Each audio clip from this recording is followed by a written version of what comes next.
Você sente essa atração, não sente? O peso de um conhecimento antigo, a promessa sussurrada por páginas amareladas que podem reescrever a sua realidade. O livro de São Cipriano não é apenas um objeto, é um portal. E como todo portal, ele exige um preço para a travessia. Milhares o procuram, milhões sussurram seu nome em desespero ou cobiça, mas quase todos, 99%, tropeçam no primeiro passo, cometendo um erro tão fundamental, tão intrínseco à natureza humana, que ele se torna invisível, selando seus destinos antes mesmo de traçarem o primeiro círculo no chão. Este erro não está em uma oração recitada de forma errada, não está em um ingrediente faltante ou em uma noite de lua errada. É algo muito mais profundo, uma falha na própria fundação da sua intenção. E é sobre este erro fatal que falaremos hoje, a chave que diferencia o poder do desastre, a sabedoria da loucura. Fique comigo até o final, pois entender isso não é apenas uma questão de sucesso em um ritual, é uma questão de sobrevivência da sua própria alma. E se este tipo de conhecimento profundo, que vai além do superficial, é o que você busca, aproveite estes segundos iniciais para se inscrever no canal e ativar as notificações, pois as portas que abrimos aqui raramente se fecham. Agora, respire fundo. O erro que quase todos cometem ao abrir o livro da capa preta é tratá-lo como um catálogo de serviços. Um cardápio divino ou infernal, onde se pode simplesmente escolher um desejo, pagar um preço simbólico e esperar a entrega. Eles o abrem com a mentalidade de um consumidor, buscando a amarração como quem compra um presente, a riqueza como quem investe na bolsa, a vingança como quem contrata um assassino. Eles veem as palavras como ferramentas inertes, os rituais como meras receitas e as entidades como funcionários cósmicos prontos para atender ao seu chamado. Essa é a ilusão. Essa é a armadilha. E este é o erro fatal. O livro não é um grimório de soluções. Ele é um espelho. Um espelho de obsidiana polido, com as dores e desejos mais sombrios da humanidade. Ele não lhe entrega poder. Ele reflete e amplifica a semente de poder ou de caos que já existe dentro de você. Ao recitar uma palavra de comando, você não está ordenando uma força externa, você está dando permissão para que uma força interna, sua própria sombra negligenciada, assuma o controle, usando o ritual como um canal, um amplificador. A entidade que responde não é um gênio da lâmpada, mas sim a personificação da sua própria cobiça, da sua própria luxúria, do seu próprio ódio, agora vestida com um nome antigo e com poder para rasgar o véu da realidade. O livro fornece a gramática, a sintaxe do abismo, mas o idioma, a intenção e a energia são inteiramente seus. E quando sua intenção é impura, quando ela nasce da falta, do egoísmo, do desespero, o eco que retorna do espelho não é a solução que você buscou, mas a magnificação monstruosa do seu próprio vazio. A amarração não traz o amor, mas uma obsessão doentia que consome ambos. A riqueza não traz a paz, mas uma paranoia que corrói cada relacionamento e transforma cada sombra em um ladrão. A vingança não traz a justiça, mas um ciclo de dor que retorna para você com juros kármicos devastadores. O livro não falha em entregar, ele entrega exatamente o que você pediu, mas ele o faz na linguagem da sua alma. E se sua alma fala a língua do desespero, o resultado será o mais puro e absoluto desespero manifesto. É por isso que os relatos de retorno e desgraça são tão comuns. Não é a maldição do livro, é a maldição do leitor, refletida de volta para ele com uma força inimaginável. O erro é acreditar que você está no controle, que você é o mestre da situação.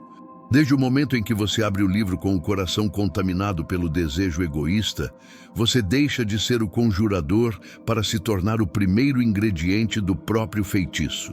Sua energia, sua vitalidade, sua paz de espírito se tornam o combustível para a manifestação. Você não está pagando com uma vela ou com uma gota de sangue, você está pagando com fragmentos da sua própria sanidade, da sua própria humanidade. A força que você acredita comandar está, na verdade, se alimentando da sua fraqueza, crescendo a partir da sua impaciência, se fortalecendo com o seu medo. É um pacto silencioso, assinado não com uma entidade, mas com a parte mais faminta e primitiva de si mesmo, que agora encontrou um manual de instruções para se libertar. Este entendimento é a primeira camada de proteção, a única verdadeira defesa que existe. Antes de buscar manipular o mundo exterior, o verdadeiro iniciado, aquele que pertence ao 1%, busca entender o seu mundo interior. Ele não pergunta ao livro o que você pode fazer por mim, mas sim o que você pode me mostrar sobre mim. Ele lê as maldições para entender a natureza da raiva, ele estuda as amarrações para compreender a anatomia da obsessão. Ele decifra os rituais de riqueza para encarar a face da própria ganância. Para este leitor, o livro deixa de ser um arsenal para se tornar um manual de psicologia profunda, um atlas da alma humana em suas fronteiras mais perigosas. Ele busca o conhecimento, não o poder.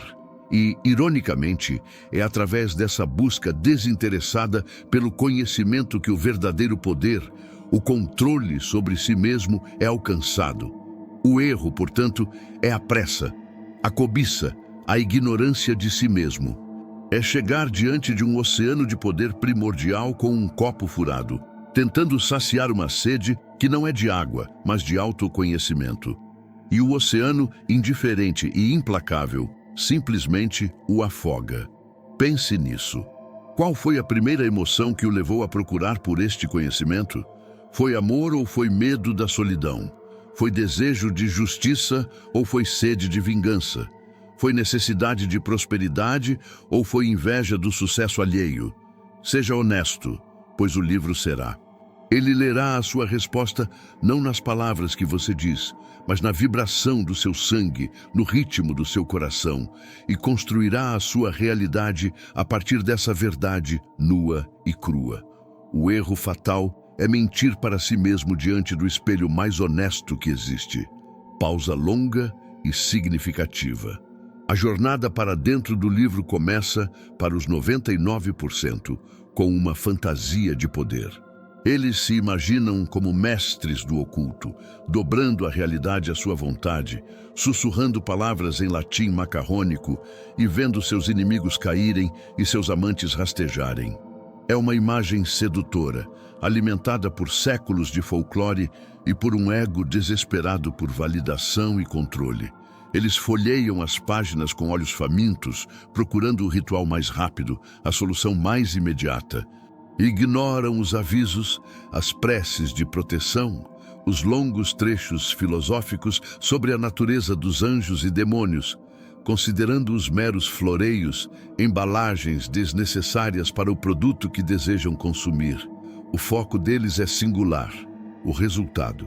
Eles querem o peixe, não a lição de pescaria. Querem o tesouro, não o mapa que os levaria a uma jornada de autodescoberta. E ao fazerem isso, eles se cegam para a verdadeira mecânica do livro. Eles não percebem que os avisos não são para proteger o leitor das entidades, mas para proteger o leitor de si mesmo. As preces não são para criar um escudo contra demônios, mas para acalmar a mente e purificar a intenção antes de lidar com energias voláteis. Os trechos filosóficos não são enrolação. São a base teórica indispensável para compreender que não se está lidando com forças servis, mas com inteligências antigas, com leis cósmicas tão impessoais e poderosas quanto a gravidade. Ao pular direto para a parte boa, para o feitiço, o leitor despreparado está essencialmente tentando pilotar um caça-jato, tendo lido apenas o parágrafo sobre como ejetar. O desastre é inevitável. O erro se aprofunda quando o primeiro ritual é realizado. Movido pela ansiedade e pela cobiça, o praticante executa os passos mecanicamente. Acende a vela preta, desenha o sigilo tremulante, recita as palavras que mal compreende. E então espera. É nesta espera que o veneno começa a agir. A dúvida se mistura com a expectativa. Qualquer evento aleatório é interpretado como um sinal.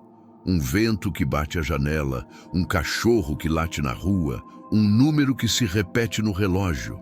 A mente, já preparada pelo ritual, começa a caçar por confirmações, tecendo uma teia de paranoia e significado onde antes havia apenas o acaso. O livro, neste ponto, já cumpriu sua primeira função de espelho. Ele refletiu a necessidade de controle do leitor e a transformou em uma obsessão por sinais, por validação externa. O poder não veio, mas a ansiedade se multiplicou por 10. E se algo acontece, se uma pequena coincidência parece validar o feitiço, o erro se cimenta. O praticante sente uma onda de poder, um vislumbre de controle. O ego infla. Ele não percebe que pode ter sido apenas o acaso, ou pior, que uma pequena isca lhe foi jogada por forças que agora observam com interesse. Ele se sente o mestre, quando, na verdade, acabou de se inscrever para um teste, uma audição. E ele será testado. O sucesso inicial, seja ele real ou imaginário, o encoraja a ir mais fundo. Ele volta ao livro, agora com mais confiança, mais arrogância. Procura por rituais mais complexos, mais poderosos. E a cada passo, ele se afasta mais da fonte do verdadeiro poder, que é o equilíbrio interior, e mergulha mais fundo na ilusão do controle externo. Ele começa a ver o mundo através da lente do livro. Pessoas não são mais pessoas, são alvos ou obstáculos. Situações não são mais experiências, são oportunidades para manipulação mágica. Ele se isola, pois quem poderia compreender sua nova e terrível soberania? Sua conversa interna se torna um diálogo constante com as sombras, com as possibilidades, com os feitiços que poderia lançar. Ele está se tornando um prisioneiro em uma cela cujas grades são feitas das próprias páginas do livro. O erro fatal, que começou com a simples intenção de resolver um problema, evoluiu para uma completa distorção da percepção da realidade. Ele não está mais usando o livro está usando ele. Está usando sua energia vital, sua atenção, sua capacidade de sentir alegria e paz, como uma bateria. A manifestação que ele tanto busca pode até ocorrer, mas ela virá com um anexo, uma cláusula invisível no contrato. O dinheiro vem, mas junto com ele, uma desconfiança doentia que o impede de desfrutá-lo. A pessoa amada volta, mas volta como um autômato sem brilho, e a presença dela se torna um lembrete constante da artificialidade daquela conquista. A vingança se concretiza e o inimigo sofre, mas o prazer do praticante é fugaz, substituído por um vazio e um medo persistente de retaliação, seja ela mística ou mundana. O livro cumpre a letra do acordo, mas viola o espírito. Ele entrega o pacote, mas o conteúdo está envenenado pela própria intenção corrupta do solicitante. A frustração leva a um ciclo vicioso. Como o resultado não foi satisfatório, ele retorna ao livro para consertar, para lançar um novo feitiço, mais forte, mais exigente, mais sombrio. Ele desce a espiral, sacrificando cada vez mais de si mesmo, de sua moralidade, de sua conexão com o mundo, em busca de uma satisfação que a magia, da forma como ele a pratica, jamais poderá entregar. O erro fatal não é um ato único, mas um processo. Um câncer espiritual que começa com uma célula de desejo impuro e se metastatiza, consumindo o hospedeiro de dentro para fora. A falha não foi do livro, que apenas funcionou como programado, como um espelho perfeito. A falha foi do leitor, que não teve a coragem de olhar para o próprio reflexo e, em vez disso, tentou usar o espelho para mudar o mundo, sem perceber que a imagem distorcida que o assombrava era, o tempo todo, a sua própria. Vamos aprofundar a natureza deste espelho. Imagine que sua alma, sua psique, é uma sala escura. A maioria das pessoas vive a vida inteira sem acender as luzes, acostumando-se com as sombras, tropeçando nos móveis que elas mesmas colocaram ali, mas sem nunca saber a verdadeira disposição do cômodo. O livro de São Cipriano, quando aberto com a intenção errada, não é um interruptor de luz. Ele é um fósforo riscado. Por um instante, ele ilumina a sala com uma luz vermelha e dançante. E o que o leitor despreparado vê? Ele não vê a beleza potencial da sala, a arquitetura da sua alma. Ele vê os monstros. Ele vê as formas distorcidas que os móveis criam nas paredes, as pilhas de entulho emocional nos cantos, as teias de aranha dos traumas passados. E ele se apavora. Sua reação instintiva não é começar a limpar e organizar a sala, mas sim usar a pequena chama do fósforo para tentar queimar os monstros que ele vê nas paredes. Ele ataca as sombras, sem perceber que elas são apenas projeções inofensivas dos objetos reais, dos seus próprios medos, inseguranças e desejos reprimidos. Este é o cerne do erro. A tentativa de usar o poder do livro para atacar o mundo externo, para manipular os outros, é como tentar queimar as sombras na parede.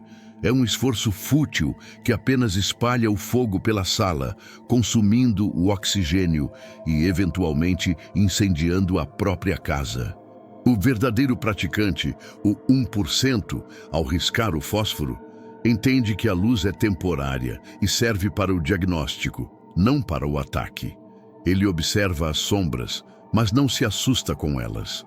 Em vez disso, ele as usa para localizar os objetos reais, os móveis, o entulho. Ele entende que para se livrar da sombra de um monstro, ele não deve atacar a parede, mas sim mover o móvel. Ou melhor, entender por que aquele móvel foi colocado ali daquela forma.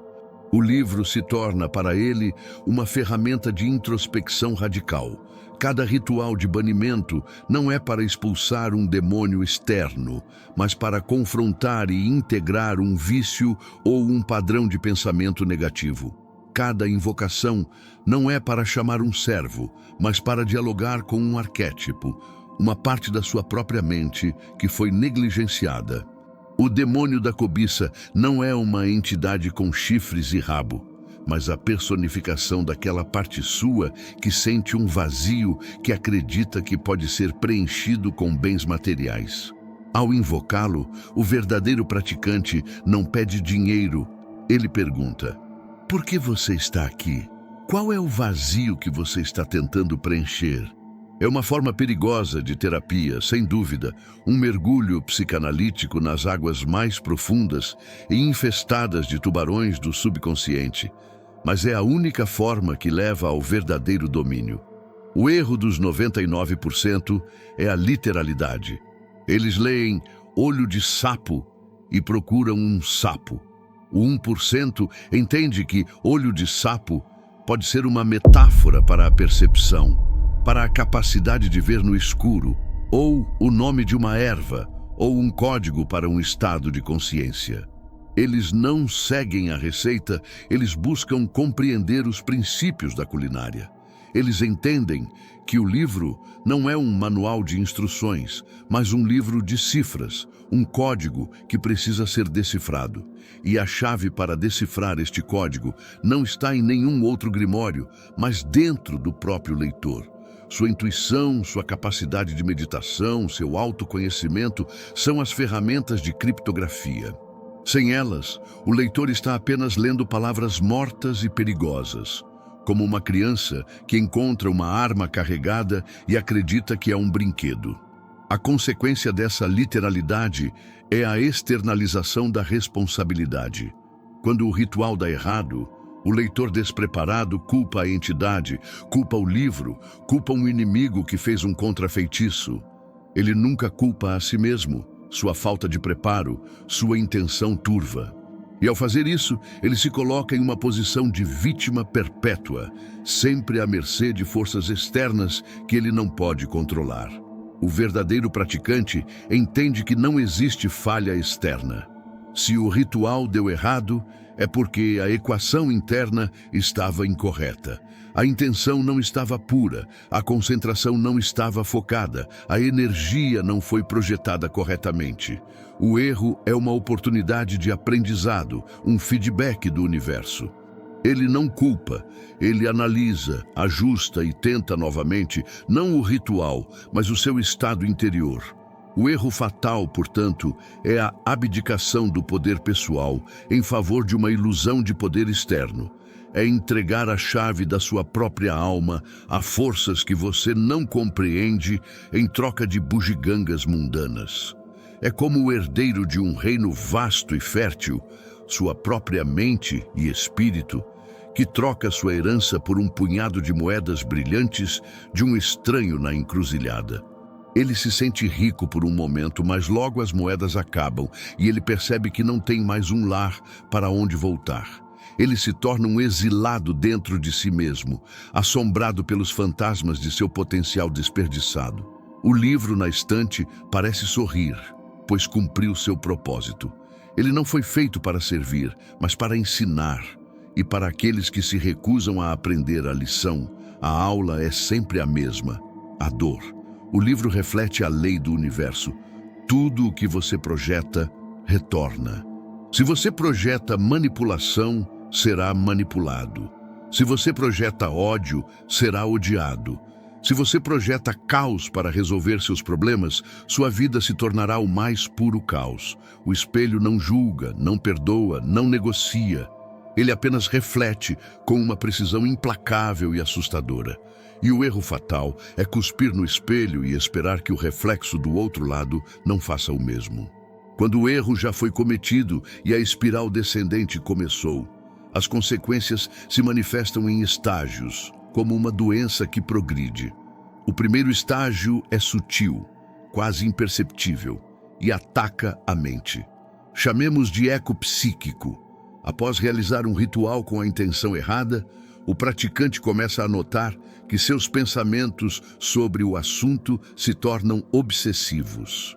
Se fez uma amarração, ele não consegue parar de pensar na pessoa, verificando suas redes sociais a cada minuto, analisando cada palavra dita, cada olhar trocado.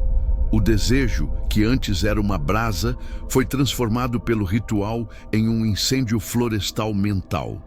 Ele não sente mais amor, sente uma ansiedade devoradora, uma necessidade de posse que o sufoca.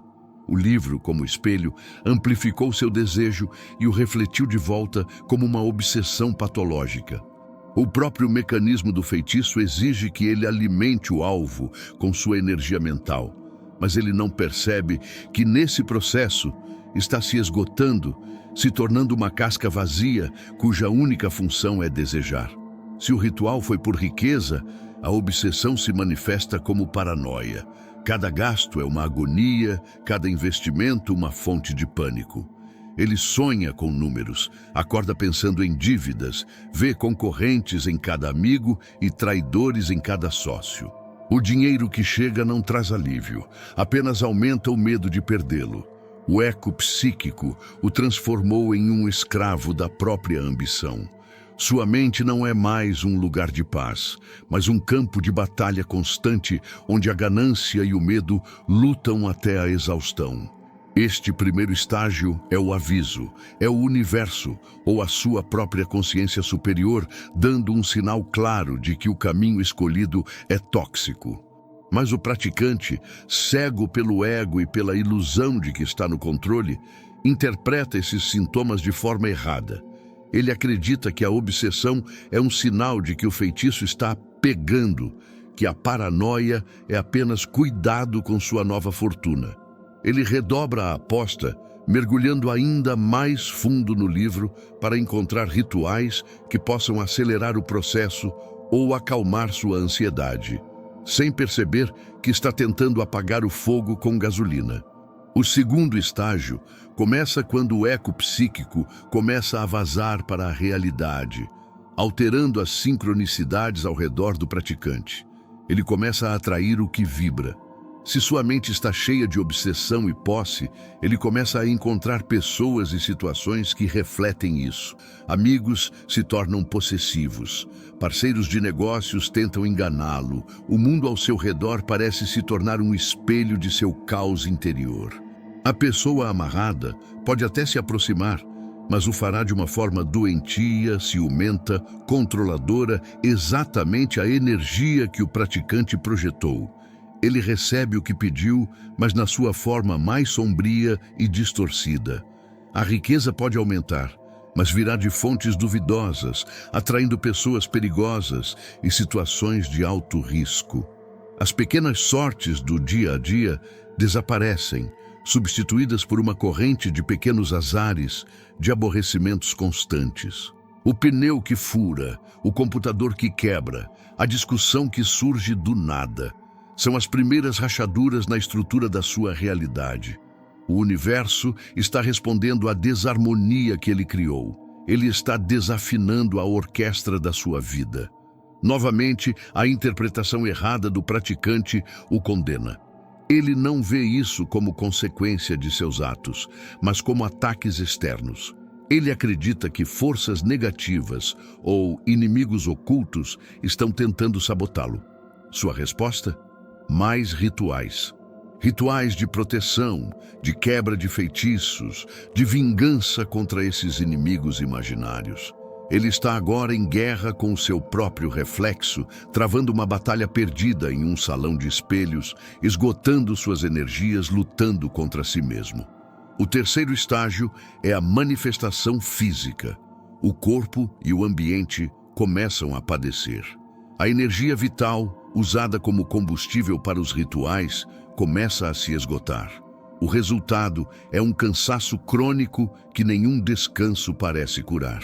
A insônia se torna uma companheira constante, e o sono, quando vem, é povoado por pesadelos vívidos e repetitivos, muitas vezes envolvendo os símbolos e as intenções dos rituais. A saúde física começa a declinar. Problemas de pele, distúrbios digestivos, dores de cabeça constantes. São os chamados retornos ou cobranças, mas não são punições de uma entidade externa. É o corpo físico reagindo ao estresse extremo, à desarmonia energética e à desconexão espiritual. O ambiente doméstico também se torna pesado, carregado. Objetos quebram sem explicação. Eletrodomésticos entram em curto. Uma sensação de opressão e vigilância permeia os cômodos. Podem ocorrer fenômenos poltergeist de baixa intensidade, ruídos, vultos na visão periférica, objetos que mudam de lugar. Não é necessariamente um demônio que se mudou para a casa, mas sim a energia psíquica, caótica e negativada do próprio praticante que se acumulou a ponto de conseguir interagir com o plano físico. Ele se tornou o fantasma em sua própria casa. Neste ponto, o desespero é total. O que começou como uma busca por uma solução rápida se tornou um inferno pessoal, um labirinto de medo e paranoia do qual não parece haver saída. O erro fatal, cometido lá no início, floresceu em sua plenitude e seus frutos são amargos. O praticante está isolado, doente, assustado e ainda mais longe de seu objetivo original do que quando começou. Ele olha para o livro, agora não mais com cobiça, mas com terror. O objeto que prometia poder se tornou a fonte de sua miséria. E a tentação final, o erro dentro do erro, é tentar usar o próprio livro para consertar a bagunça que ele criou, sem entender que a única solução não está em mais um ritual, mas no ato de fechar o livro, se olhar no espelho comum do seu banheiro e finalmente assumir a responsabilidade pelo monstro que ele vê refletido ali. A corrupção da intenção é talvez a consequência mais insidiosa e trágica do erro fatal. O praticante não se torna mau da noite para o dia.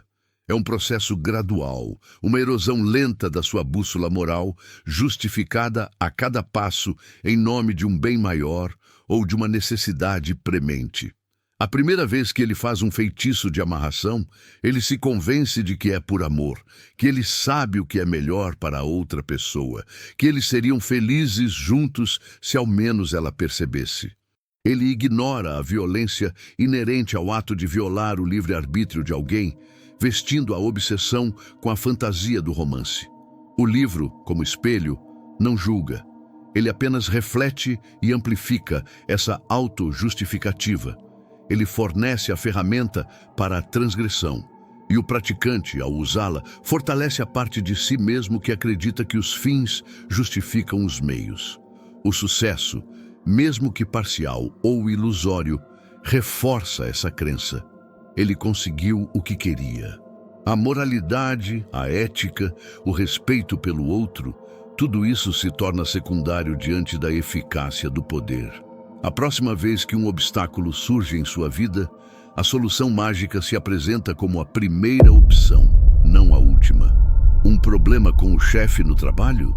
Em vez de diálogo ou de procurar outro emprego, a mente já corrompida pensa em um feitiço para adoçar o chefe, ou para calar sua boca, ou pior, para que ele seja demitido.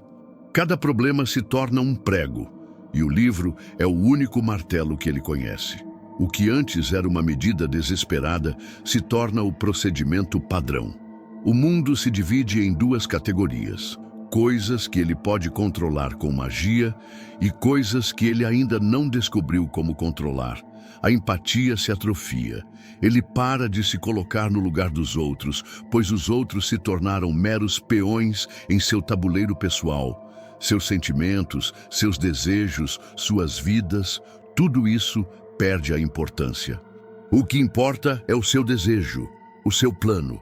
Ele se torna o centro de um universo egocêntrico, onde a magia é a força gravitacional que deve dobrar tudo ao seu redor.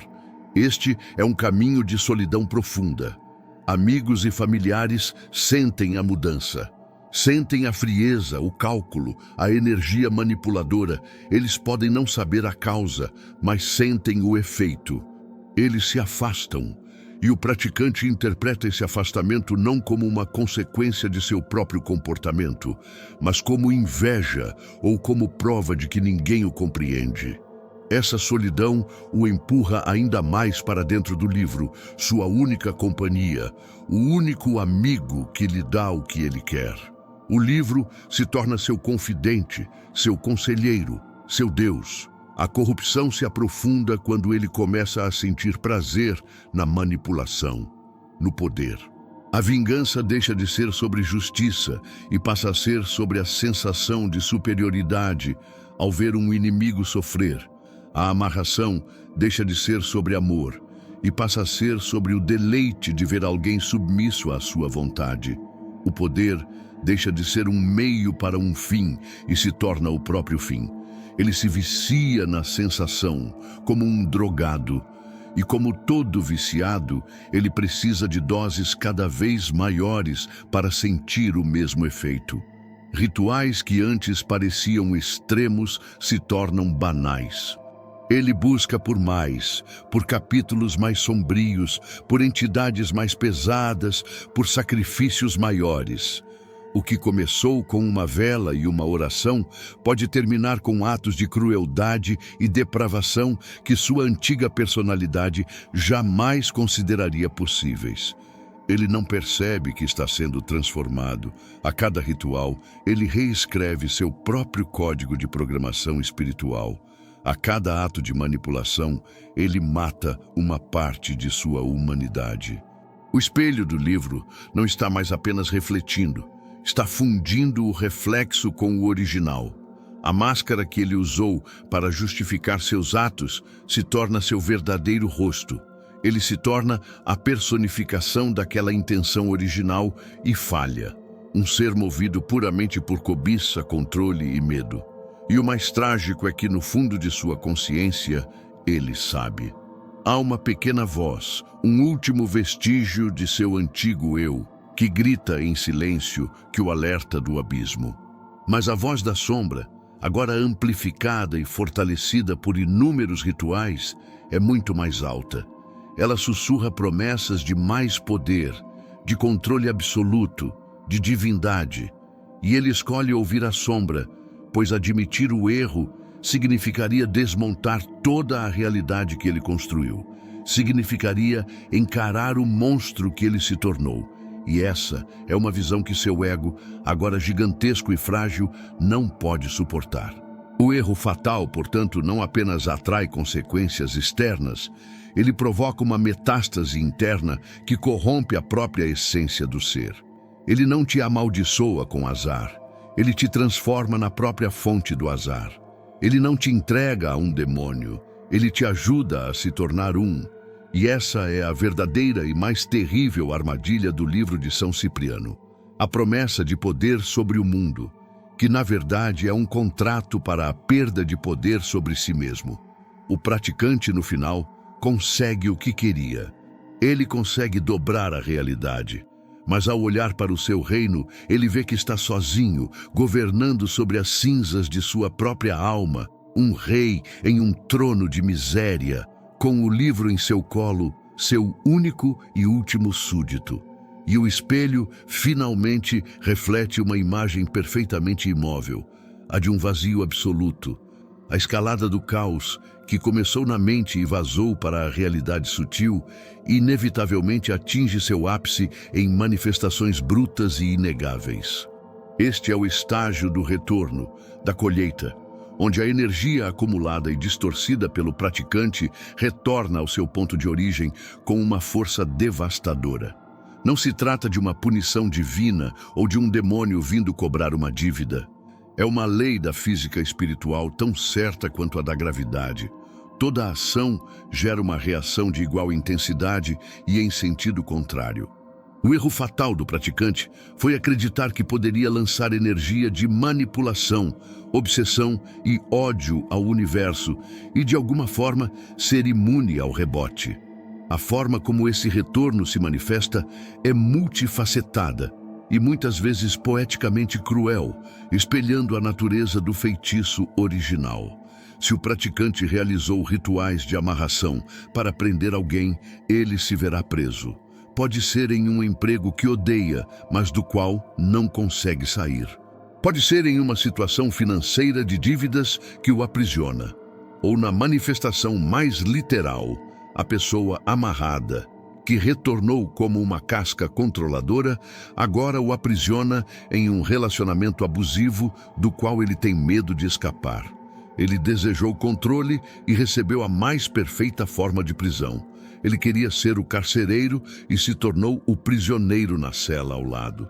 Se os rituais foram para obter riqueza à custa dos outros ou por pura ganância, o retorno virá na forma de perdas financeiras catastróficas e inexplicáveis. Um investimento que parecia certo evapora da noite para o dia. Um roubo esvazia sua conta bancária. Um incêndio ou inundação destrói seus bens materiais. O dinheiro que ele tanto acumulou escorre por seus dedos como areia, e quanto mais ele tenta segurá-lo, mais rápido ele se vai. Ele buscou a segurança material e o universo lhe entrega a mais absoluta instabilidade, forçando-o a confrontar o vazio que ele tentou preencher com papel moeda. A saúde, que já vinha se deteriorando, agora pode sofrer um golpe decisivo. Doenças súbitas, acidentes bizarros que desafiam as probabilidades. O corpo, incapaz de continuar processando a energia tóxica, simplesmente entra em colapso. É a manifestação final do desequilíbrio, a prova física de que o espírito está em guerra consigo mesmo. A vida social e familiar desmorona. As pessoas que ele tentou manipular se afastam com repulsa. Aqueles que ele não manipulou também se afastam. sentindo a energia predatória e instável que emana dele. Ele se torna um pária, isolado não por um feitiço de um inimigo, mas por sua própria frequência vibracional, que se tornou incompatível com o amor, a amizade e a confiança. O erro de buscar conexão através da força resulta na mais completa e absoluta desconexão. E há, é claro, as manifestações paranormais. Neste estágio, não são mais apenas vultos ou ruídos. São fenômenos claros, destinados a quebrar o que resta da sua sanidade. Portas que se abrem e fecham com violência, objetos que levitam e são atirados, vozes claras que sussurram seu nome ou suas piores inseguranças quando ele está sozinho. Essas não são necessariamente as entidades que ele invocou. Muitas vezes são parasitas astrais, entidades de baixo nível, atraídas pela sua energia caótica e pelo seu estado de medo constante. Ele abriu um portal com seus rituais, mas por não ter conhecimento nem intenção pura, ele perdeu o controle sobre quem ou o que passa por ele. Sua casa se torna um farol no astral inferior, atraindo todo tipo de detrito energético. Ele, em seu desespero, pode voltar ao livro para encontrar um ritual de exorcismo, uma solução para o problema que ele mesmo criou. E pode até funcionar temporariamente, mas sem mudar a causa fundamental, sua própria desarmonia interna, é como enxugar gelo. Ele limpa a casa, mas sua própria energia suja a contamina novamente em questão de dias, e os fenômenos retornam, muitas vezes mais fortes do que antes. O erro fatal se revela aqui em sua totalidade, a crença de que o poder está no ritual e não no ritualista. Ele pode ter a receita mais poderosa do livro, mas se o cozinheiro estiver envenenado, toda comida que ele preparar estará igualmente envenenada. Ele é a fonte da contaminação. O clímax dessa jornada de desastre geralmente é um evento de catarse, um fundo do poço tão profundo que força o praticante a uma escolha final.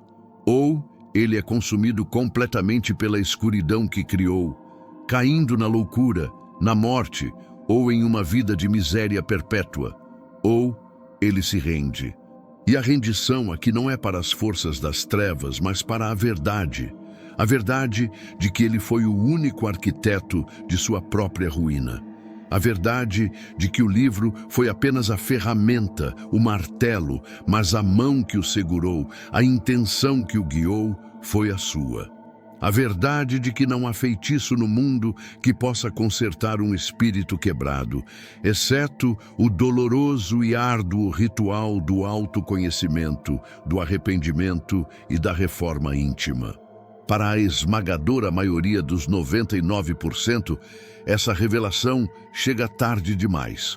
Ou não chega.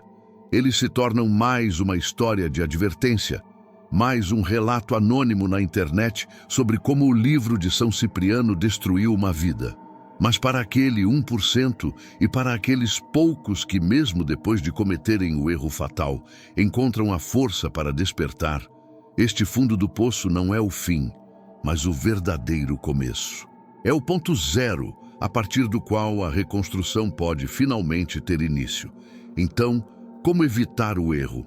Como pertencer ao 1% que se aproxima do conhecimento proibido sem ser consumido por ele?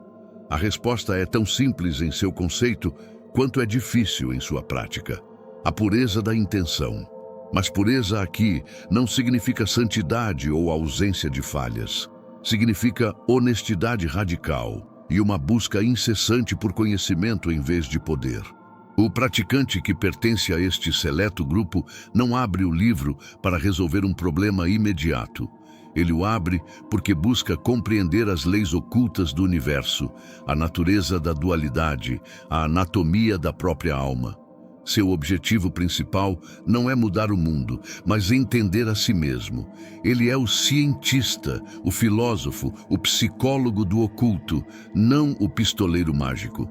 Essa abordagem muda tudo. Quando ele lê sobre um ritual de vingança, ele não pensa em quem ele poderia usá-lo. Em vez disso, ele medita sobre a natureza da raiva, sobre a dinâmica do poder, sobre as consequências kármicas do ódio. O ritual se torna um estudo de caso, não uma receita a ser seguida. Ao estudar uma amarração, ele não visualiza um alvo, mas analisa a psicologia da obsessão, a ética do livre-arbítrio e a tênue linha entre o amor e a posse. O conhecimento adquirido o vacina contra a tentação de usar tais ferramentas de forma imprudente. Antes de qualquer prática, ele realiza um trabalho intenso de preparação interna. Meditação para acalmar a mente, autoanálise para identificar suas próprias sombras e motivações ocultas, rituais de purificação não para limpar o ambiente, mas para limpar o seu próprio coração de sentimentos como inveja, cobiça e desespero. Ele entende que seu estado interior é o fator mais crucial em qualquer operação mágica. Ele não se aproxima do altar como um mendigo pedindo esmolas ao universo, nem como um tirano exigindo obediência. Ele se aproxima como um diplomata, com respeito, equilíbrio e um entendimento claro de que está prestes a interagir com forças vivas e inteligentes que merecem ser tratadas com seriedade. Para o 1%, o livro não é a fonte, mas um mapa. A verdadeira fonte de poder reside dentro deles, em sua centelha divina, em sua vontade focada e em sua conexão com o todo. Os rituais, nomes e símbolos do livro são apenas um sistema, uma linguagem, um método para acessar e direcionar esse poder interior.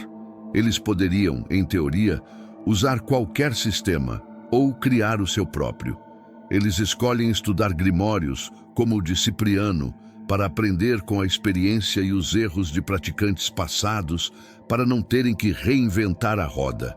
Eles estão em uma jornada de maestria, e a maestria exige estudo, disciplina e, acima de tudo, paciência. Eles não têm pressa.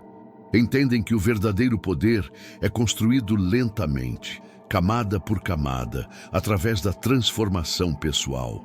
Um ritual bem-sucedido não é aquele que manifesta um carro novo, mas aquele que ensina ao praticante uma nova lição sobre si mesmo, que o ajuda a superar um medo ou a integrar uma sombra. A manifestação externa é vista como um efeito colateral, um bônus, não o objetivo principal. E se um ritual falha, eles não se desesperam nem culpam forças externas. Eles agradecem pela lição. A falha é um diagnóstico que aponta para uma falha em sua preparação, em sua concentração ou em sua compreensão. Eles retornam aos seus diários, analisam cada passo, meditam sobre o ocorrido e buscam corrigir a falha dentro de si mesmos antes de tentar qualquer outra prática. E como corrigir o erro fatal, uma vez que ele já foi cometido? O caminho de volta é árduo. O primeiro passo é o mais difícil, assumir 100% da responsabilidade. Parar de culpar o livro, os demônios, os inimigos. Olhar no espelho e dizer, eu fiz isso. Minha ignorância, minha pressa, meu ego criaram esta realidade.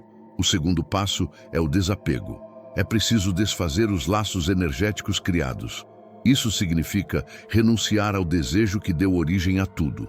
Se foi uma amarração, é preciso abençoar a outra pessoa e desejar-lhe sinceramente a felicidade, mesmo que seja longe de você. Se foi por riqueza, é preciso praticar a caridade e o desapego material. É um processo de esvaziar o copo que foi preenchido com veneno. O terceiro passo é a purificação. Banhos de ervas, orações sinceras de tradições de luz, meditação focada em perdão, principalmente o auto-perdão, contato com a natureza. É preciso limpar o campo energético que foi contaminado e realinhá-lo com frequências mais altas e harmoniosas. E, finalmente, o passo mais importante: fechar o livro, pelo menos por um longo tempo. É preciso reconhecer que você não estava preparado para lidar com aquele nível de energia e conhecimento. A jornada mágica deve ser interrompida para que a jornada de cura e autoconhecimento possa começar. Talvez um dia, anos depois, com a mente clara e o coração puro, você possa reabrir o livro, não como um grimório de feitiços, mas como um registro histórico de sua antiga tolice e um lembrete da lição mais importante que ele ensina. O verdadeiro poder não está em controlar o mundo, mas em dominar a si mesmo. Esse é o segredo. O erro fatal é buscar fora. A solução eterna é encontrar dentro.